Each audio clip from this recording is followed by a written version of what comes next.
요한계시록 16장 12절부터 21절 말씀 가지고 내가 도둑같이 올 것이다 라는 제목으로 함께 은혜 나누고자 합니다. 지난주 말씀은 7대접 심판 중에서 5대접에 대한 내용이었습니다. 그 내용은 나팔 심판과 비슷하지만 다른 점은 최종적이라는 것입니다. 나팔 심판은 3분의 1을 죽이거나 해하는 내용이었는데 이번에는 최종적이라는 것입니다. 하늘에 계신 하나님의 성전으로부터 들려오는 큰 목소리가 울려 퍼졌고 진노의 대접들을 땅에 쏟으라고 하셨는데 이것은 하나님의 백성들에게는 놀라운 위로라고 했습니다.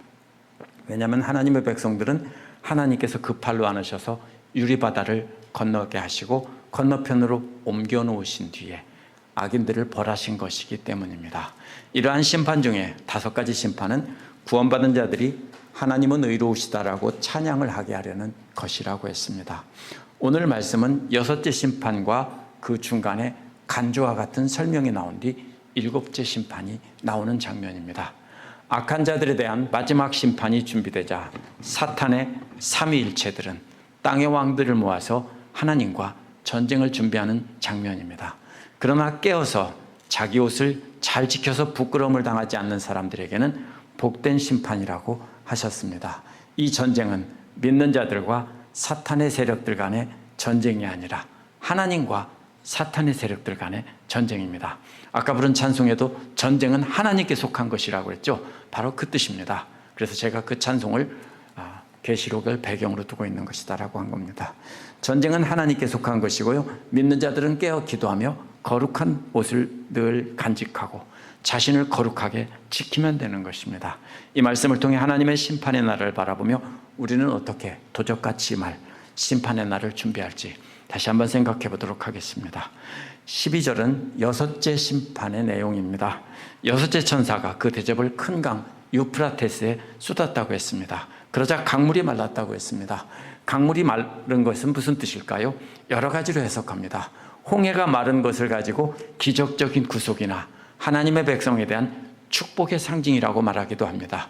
그러나 분명히 하나님의 진노의 대접을 유프라테스 강에 쏟은 것이기 때문에 구원이나 축복의 상징이 아니라 하나님의 진노의 심판의 상징입니다. 이게 무슨 뜻입니까? 요한계시록에서 강물이 말라진 것은요, 군대가 몰려오는 장면입니다.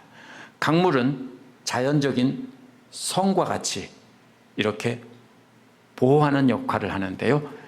그 유프라테스 강물 자체가 또 어떤 사람은 영적인 바빌론이고 배교한 교회라고, 그래서 그들을 말라 죽게 한 것은 하나님을 배반한 교회를 말라 죽게 한 것이다, 이렇게 이상한 해석을 하는데요.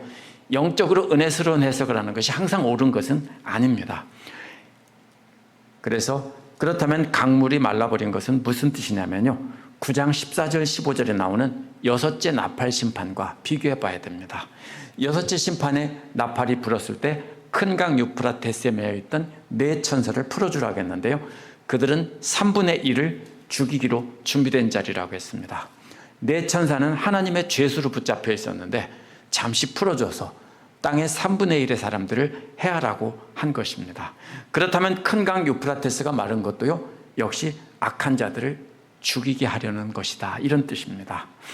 그래서 앞에서는 나팔 심판에서는 3분의 1만인데 이번에는 몽땅 다입니다. 그래서 마지막 심판입니다. 큰 강 유프라테스가 말라버린 것은 바벨론으로 비유된 악한 자들에 대한 하나님의 진노가 이제 쏟아지는 것을 뜻합니다. 우리가 역사적으로 그 당시 사람들을 입장에서 생각해 봐야 됩니다. 당시 로마 제국 영토 안에 살던 사람들에게는 큰 강 유프라테스 강이 말라버린 것은 어떤 의미인가를 생각해 봐야 됩니다. 강물을 말린 목적이 바로 뒤에 나오는데요, 해가 뜨는 쪽에 왕들의 길을 준비하기 위한 것이라고 했습니다. 로마 제국의 동쪽 국경이 바로 유프라테스 강입니다. 그런데 그 강이 마르면 어떻게 되는 겁니까? 국경이 무너지는 겁니다. 해 뜨는 쪽이 어디예요? 유프라테스 강 동쪽에 있는 왕들이 몰려오는 것입니다. 국경 너머에는 누가 사냐면요, 우리나라 고구려 사람들과 비슷한 기마민족인 파르티아 기병대들이 삽니다. 그들이 전부 기마대들이라고 앞에서 그랬죠. 근데 전부 말을 타는 군대인데 그들은 말을 타고 달리면서도 활을 쏠 줄 아는 기마민족들입니다. 그래서 이 사람들은 로마 사람들에게 당시 공포의 상징이었습니다. 그래서 이러한 역사적인 상황에 비추어 볼 때 이 왕들은 요한 당시 사람들은 파르티아의 통치자들이라고 생각했을 것입니다. 그들로 하여금 서쪽에 있는 강서쪽에 있는 짐승의 왕국을 공격하는 것이라고 했습니다. 그래서 이사야 42장에서도 동방의 정복자를 불러 민족을 굴복케 한 것을 가지고 이해할 수 있습니다. 요한 당시에 바빌론의 화신은 로마 제국인데요, 로마 제국에 대한 재앙으로 우리가 이해할 수 있습니다. 큰 강 유프라테스의 물이 바로 없어져서 로마 제국 동쪽에 있던 만리장성과 같은 그런 성벽이 갑자기 사라진 그림입니다. 그래서 강물이 마른 땅이 되고 동쪽에 적들이 발을 타고 몰려오는 장면이 바로 이 12절의 내용입니다. 13절에서 16절에는 전쟁을 준비하는 사탄의 삼위일체가 등장합니다. 13절에서 16절은 여섯째 대접과 일곱째 대접 사이에 간주국과도 같습니다. 이것이 요한계시록에서 똑같이 나오는데요, 7장에서 일곱인의 심판에서도 여섯째와 일곱째인 사이에 잠시 쉬고 간주국과 같은 다른 설명이 나왔습니다. 또 10장 1절에서 14절에 나오는 11장 14절에 나오는 나팔재앙에서도 일곱 나팔재앙에서도 여섯째 나팔과 일곱째 나팔 사이에 간주국처럼 잠시 쉬고 설명이 나왔습니다. 왜 그렇습니까? 마지막 일곱 번째 재앙을 강조하기 위한 것입니다.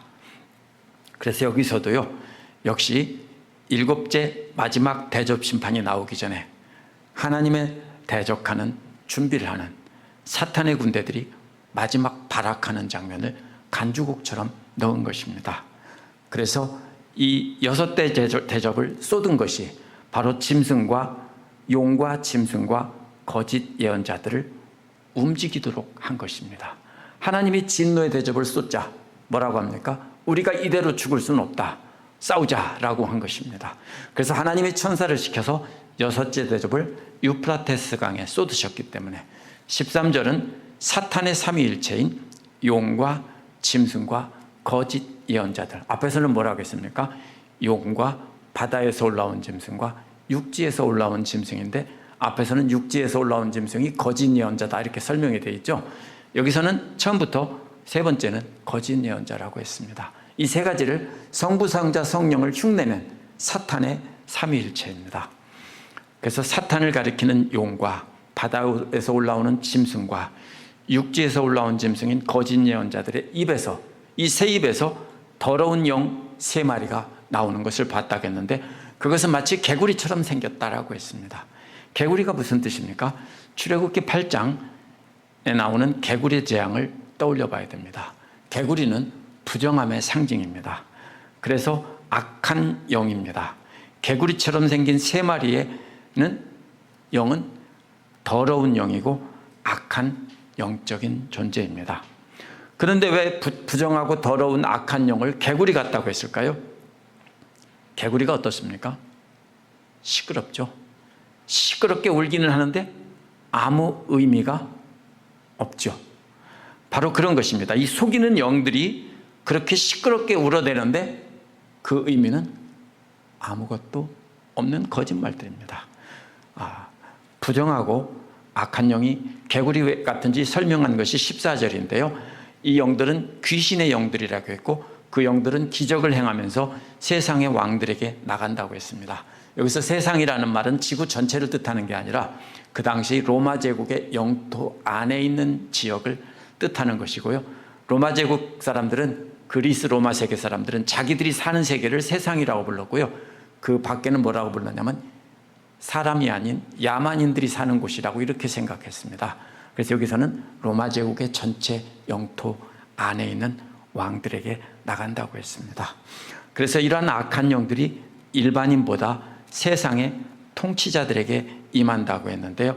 세상의 통치자들에게 임해서 전쟁을 준비하게 하려는 것입니다.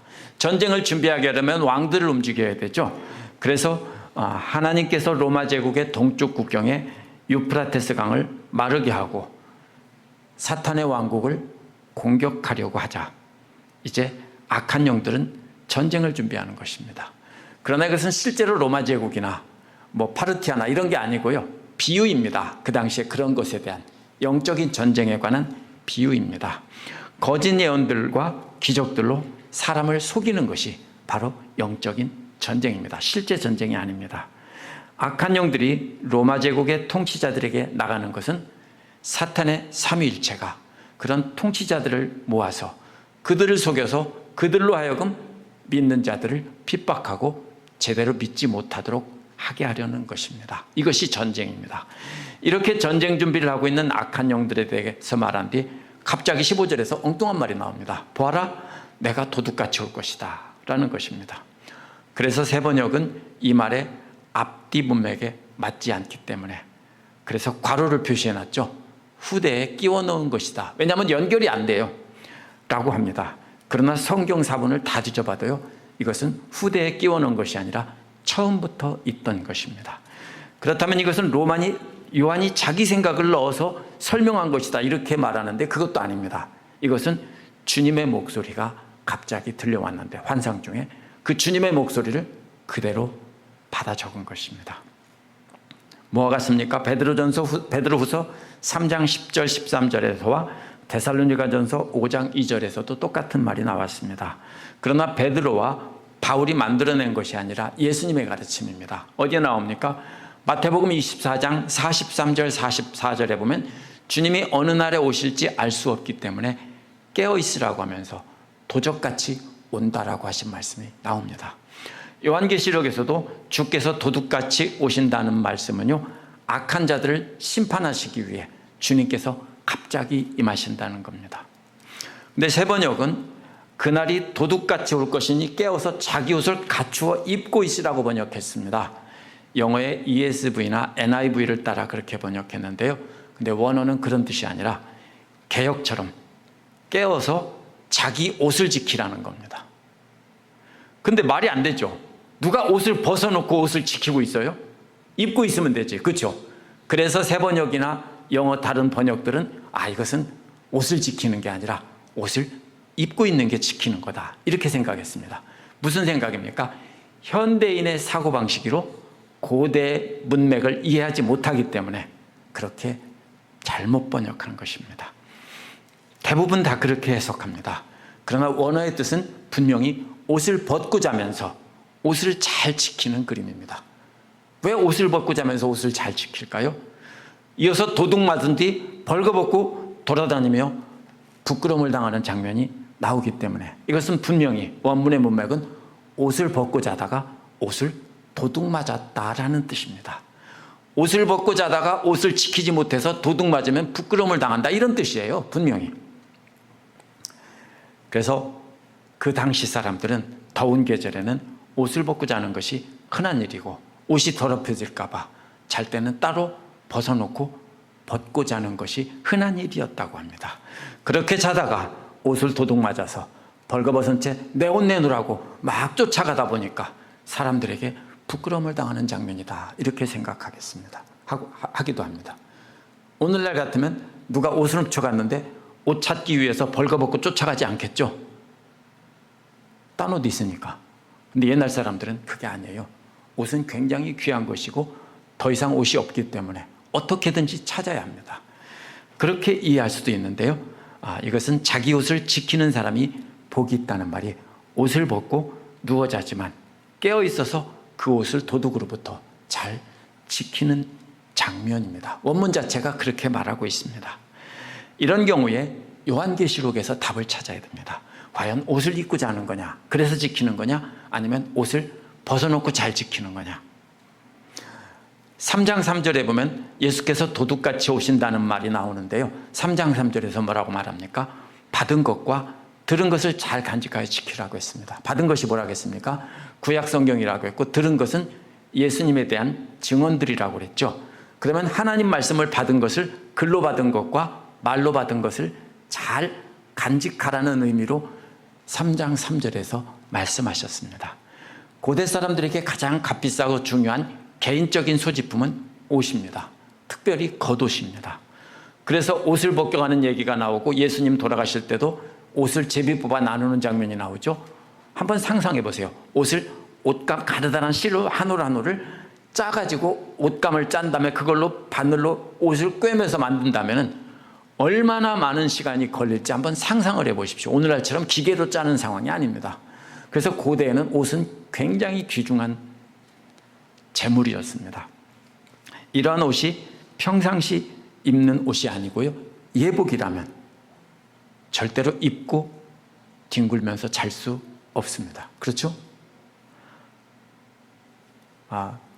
나중에 아드님이나 따님 결혼식 때 한복을 입기로 했는데 그 한복을 전날 입고 자고 뒹굴 분 혹시 계세요? 싹 드라이해서 다려놨는데 그것을 입고 잘 분 없죠. 벗어놔야 되겠죠. 그래서 3장 4절에서도 사대교회에게 자기 옷을 더럽히지 않은 사람들이 있다고 하면서 그들이 흰 옷을 입고 예복을 입고 예수님과 함께 다닌다고 했습니다. 그래서 사대교회에 자기 옷을 더럽히지 않은 사람들이 있다는 것을 근거로 이것은 정결하게 지키는 것으로 해석할 수 있습니다. 옷을 입고자 하는 것으로 해석하는 사람들도요, 역시 이 옷은 칭의나 성화 같은 우리가 거룩함을 입은 것으로 해석합니다. 그래서 사대교회에 주신 말씀으로 비추어 본다면 도둑같이 온다는 말은요, 거룩함을 지키라는 것입니다. 근데 거룩함을 어떻게 지키라고요? 예복처럼 잘 곁에 두고 잘 지키라는 뜻입니다. 제가 중학교 다닐 때 예복은 교복이었습니다. 교복 하나밖에 없었어요. 사복은 그 다음에 바꿔맨 몸빼바지 같은 바지 하나밖에 없었습니다. 학교 갈 때나 특별한 장소에 갈 때면 항상 교복을 입었습니다. 학교 갔다 오면 항상 교복을 벗어두었고요, 절대로 입고 뒹굴거나 교복 입고 친구들과 축구한 적 한 번도 없습니다. 아래목 방바닥에 교복을 쫙 펴놓고요, 그 위에다가 수건을 깔고 그 다음에 요를 깐 다음에 잠을 자고 나면 옷이 아침에 보면 달인 것처럼 쫙 펴져 있습니다. 그러면 아침에 입고 가곤 했습니다. 그렇게 해보셨어요? 남자가 아닌 분들은 그렇게 안 해보셨겠죠. 남자들 바지는 그렇게 했습니다. 그러면 바로 이 예복은요, 이 옷은 그런 뜻으로 이해해야 됩니다. 결혼식을 앞둔 신랑 신부라면 결혼식 날 입을 예복을 한 번 입은 뒤에 벗어놓고 자지 않겠어요? 근데 오늘날은 다른 옷도 있고 잠옷도 있으니까 벗어놓고 자지만 옛날 사람들은 벌거벗고 잤습니다. 마태복음 22장에서도 혼인잔치에 비유해서 예복을 입지 않으면 쫓겨나는 장면이 나옵니다. 그래서 이 예복은, 옷을 지키는 장면은 우리가 거룩함을 지키는 장면으로 이해해야 합니다. 그렇기 때문에 옷을 지키라고 한 말과 예복이 더럽혀지지 않도록 잘 지키라는 뜻입니다. 그래서 13장 9절에서 10절에는 귀 있는 사람은 들으라면서 핍박을 받을 것인데 여기에 성도들의 인내와 믿음이 필요하다라고 했습니다. 14장 12절에서도 역시 성도들의 인내와 믿음이 필요하다고 했습니다. 뭐에서요? 말씀을 주셨는데 그 말씀을 간직하고 지키기 위해서는 뭐가 필요하다고요? 인내와 믿음이 필요하다고 했습니다. 따라서 여기서 하나님의 계명과 예수 그리스도를 믿는 믿음은요, 바로 신구약 성경을 가리키는데요, 예수님께 받은 하나님의 말씀을 잘 지키는 데는 인내와 믿음이 필요하다고 한 것입니다. 따라서 하나님의 이러한 예수님께서 가르쳐 주신 말씀을 잘 간직하고 인내하면서 그 말씀을 따라가는 것이 바로 깨어있어 옷을 잘 지키라는 말의 의미입니다. 그것이 요한계시록에서 옷을 지키라는 말의 의미입니다. 뭐가 나옵니까? 예복을 입고 흰옷을 입고 주님을 찬양하고 주님을 만난다는 내용들이 곳곳에서 나옵니다. 바로 그러한 것입니다. 이 부분이 갑자기 엉뚱한 소리를 하는 것 같지만 14절에서 사탄의 삼위일체가 전쟁 준비를 하고 군대를 모으고 있다는 것과 연결해야 됩니다. 사탄의 공격에 대비를 해야 되는데 우리는 어떻게 그 전쟁을 대비하느냐? 깨어있어 옷을 잘 지키라는 겁니다. 하나님 말씀을 늘 곁에 두고 거룩함을 잘 지키지 않으면 사탄의 군대에게 옷을 도둑맞은 뒤에 벌거벗고 그 옷 내놓으라고 달려가서 그 부끄러움을 사람들이 다 구경한다고 했는데 부끄러움이라는 말은요, 이것은 남자들, 여자들의 생식기를 뜻하는 겁니다. 벌거벗고 그 부끄러움을 사람들에게 다 구경시킨다는 뜻입니다. 안 그럴 것 같죠? 우리도요, 정말로 소중한 걸 잃어버려서 저거 잃으면 큰일 난다고 하면 벌거벗고 안 달려가겠어요? 달려갑니다. 우리가 성경을, 고대의 문헌을 오늘날의 문화와 오늘날의 생각으로 읽으면 안 됩니다. 이렇게 깨어서 옷을 지키라고 하신 뒤에 보여주신 환상이 뭐냐면요, 사탄의 삼위일체인 더러운 새 영들이 히브리 말로 아마겟돈이라고 하는 곳으로 왕들을 모은다고 했습니다.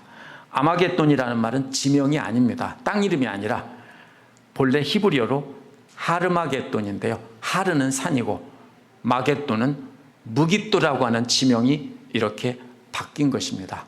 무깃도는요, 바로 이스라엘에서 또 전쟁이 많이 일어났고요, 또 이집트와 아시리아나 바빌로니아 군대가 만나서 전투를 주로 벌인 것도 무깃도입니다.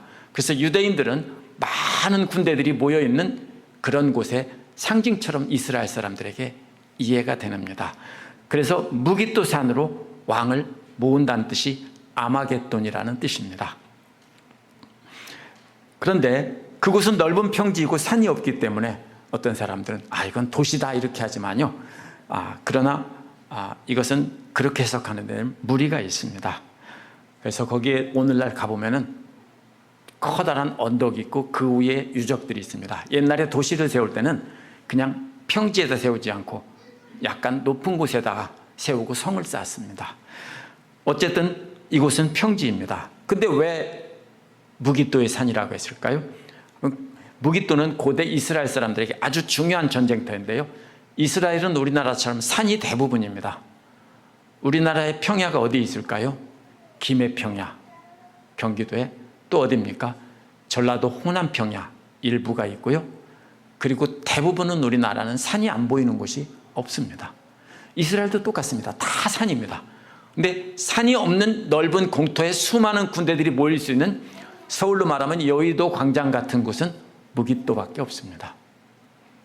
그래서 이곳에 수많은 군대들이 모이는데요, 무깃도에는 산이 없기 때문에 뭐라고 했냐면, 근처에 뭐가 있냐면 갈멜산이 있습니다. 평지가 있고 좀 떨어진 곳에 갈멜산이 있습니다.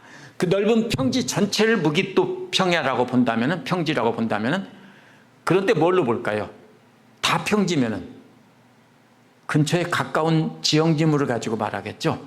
그래서 갈멜산을 보고 무깃도의 산이라고 했을 것입니다. 중요한 것은 장소가 어디냐는 것이 아닙니다. 이스라엘 사람들이나 요한계시록을 봤던 사람들은 그렇게 그곳을 상상하며 이렇게 말씀을 받도록 비유로 한 것이지, 실제로 무깃도산에서 사탄과 하나님이 전쟁을 벌인다 이런 뜻이 아닙니다. 이것은 영적 전쟁의 비유입니다. 악한 세력들이 모두 모여서 하나님을 대적하려고 하는데 하나님께서 다 내던져버리시고 없애버리신다는 겁니다. 싸우는 것은 실제 전쟁이 아니라 말씀이 육신이 되어 우리 가운데 거하신 예수님의 말씀으로 싸우는 것입니다. 그래서 그 말씀을 잘 간직해서 인내하며 그 말씀을 따라 살아서 거룩함을 지키라고 한 것이고요, 그 거룩함으로 옷을 입고 주님의 개선하시는 날에 그 행렬에 참여하라는 것입니다. 근데 전쟁은 누구 거라고요? 우리 게 아니고 하나님 것입니다. 아까 부른 찬송처럼 전쟁은 우리에게 속한 것이 아니라 하나님께 속한 것이라고 했습니다. 우리는 단지 말씀을 잘 간직해서 그 말씀을 따라 거룩한 삶을 사면 우리는 승리한 뒤에 승리한 군대편에 서서 개선행진에 참여하게 된다는 뜻입니다. 그래서 17절에서 21절은 일곱째 대접 심판이 나옵니다. 이제 일곱째 대접이 쏟아지는데 공중에 쏟아진다고 했습니다.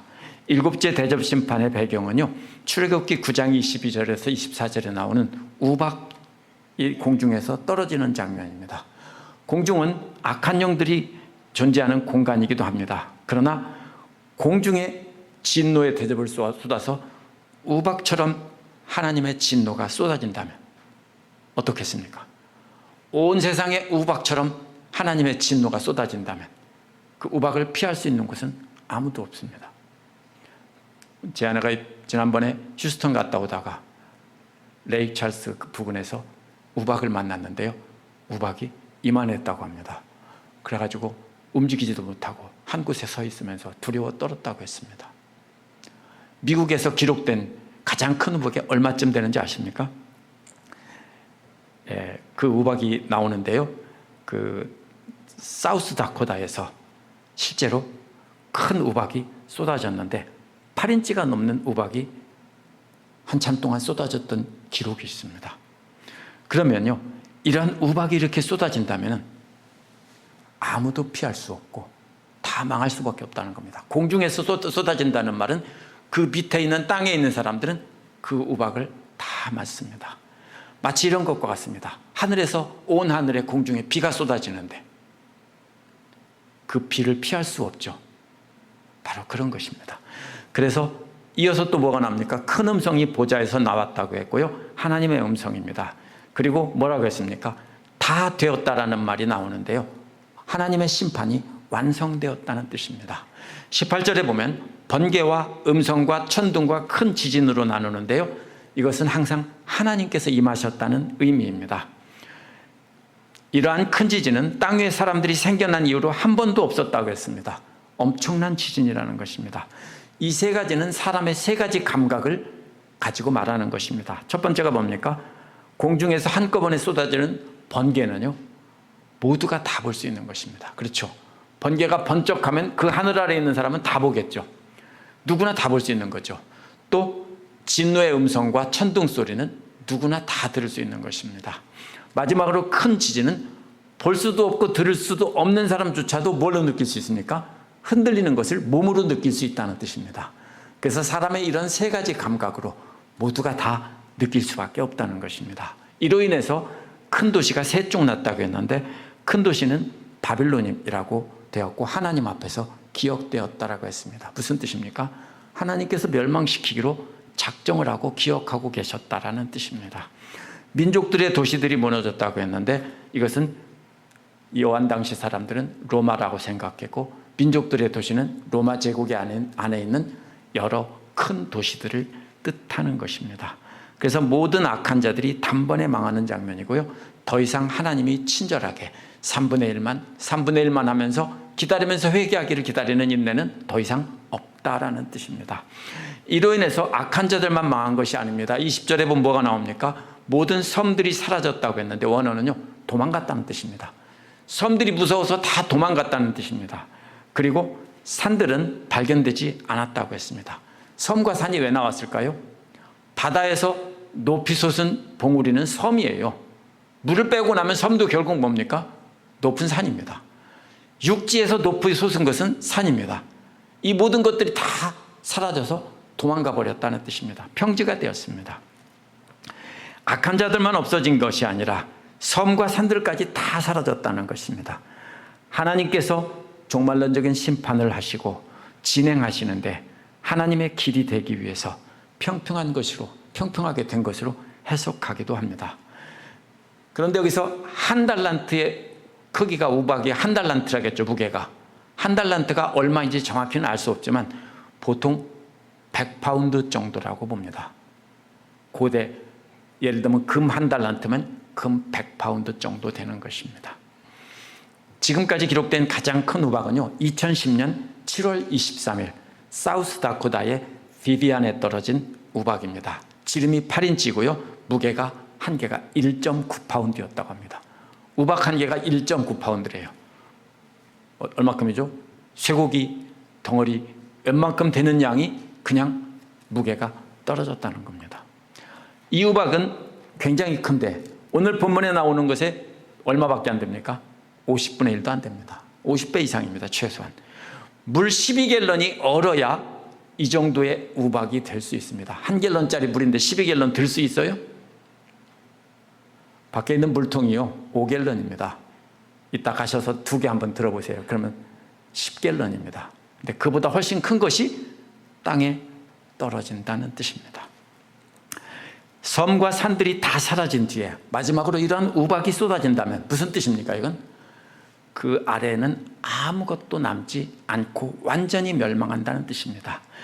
이것이 에스겔 38장 22절에서는 돌덩이 같은 우박이 곡과 그 연합군에게 내린다는 예언이 나옵니다. 하나님의 진노의 마지막 클라이막스고요. 모든 악한 자들은 다 끝났다는 겁니다. 근데 뭐라고 합니까? 마지막에 그런데도 하나님을 모독했다라고 했죠. 하나님을 욕했다는 겁니다. 끝까지 회개하지 않고 하나님을 욕했습니다. 무슨 뜻입니까? 이 사람들은 잘못했어요가 아니라 우리는 옳은데 하나님이 잘못했다는 겁니다. 그래서 하나님을 욕하는 겁니다. 하나님은 잘못하고 있고 자기들은 잘못이 없다라고 끝까지 속으면서 죽어가고 있다는 뜻입니다. 오늘 말씀은 하나님께서 유프라테스 강을 말렸을 때 사탄의 삼위일체가 군대를 모아서 하나님을 대적하려는 장면입니다. 사탄의 군대가 준비하는 공격은 거짓 예언자들의 거짓 예언인데 개구리와 같이 시끄럽기는 하지만 진리의 말씀이 그 속에 있지 않는 빈말뿐입니다. 그런데 하나님께서 진노의 포도주를 내리셔서 모두 다 멸망하게 하시고 엄청난 우박으로 다 멸하신다는 것입니다. 요한 당시 그리스도인들은 사탄의 삼위일체가 모은 통치자들이 그리스도인들을 핍박하던 로마 제국의 통치자들이라고 생각을 했습니다. 그렇다면 요한 당시 사탄의 군대들은 로마 제국의 통치자들의 뜻에 따라 황제 숭배는 우상 숭배가 아니라면서 타협하도록 가르치던 기독교 지도자들입니다. 그들을 거짓 예언자라고 부르고 있는 것입니다. 오늘날도 사탄의 삼위일체의 군대는요, 교회 밖 세상에 있다고 되어 있지 않습니다. 요한계시록에 보면 타협한 사람들, 짐승의 표를 받은 사람들, 그래서 거짓으로 하나님 말씀을 왜곡시켜서 가르치는 사람들이 바로 이 사탄의 군대입니다. 그러나 그들은 실제로는 말로는 하나님을 숭배한다고 하는데요, 실제로는 세상과 타협하고 하나님 대신 음란한 세상을 숭배하며 살도록 가르치는 사람들입니다. 또 그들 말에 속아서 세상과 짝하여서 하나님 대신 세상을 섬기며 사는 사람들이 바로 이 사탄의 군대들입니다. 그래서 오늘 말씀 중심에서 주께서 오셔서 그렇게 음란하게 세상을 섬기며 하나님을 믿는다고 하는 자들을 다 멸하실 날이 도적같이 아무도 알지 못하는 사이에 갑자기 온다고 중간에 딱 말씀하신 겁니다.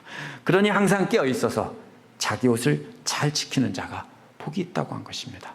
우리가 잘 간직하고 아무도 훔쳐가지 못하도록 지켜야 하는 것은 바로 예수께서 가르쳐 주신 하나님의 말씀의 참뜻입니다. 그것은 마치 신랑 신부가 혼인잔치 날에 입을 예복을 간직하는 것처럼 간직해야 되는 것입니다. 우리가 늘 주님의 주신 말씀을 잘 간직하고 그 말씀을 따라 산다면 사탄이 거짓 예언자들을 통해서 개구리처럼 막 울어대도 속지 않을 수 있다는 것입니다.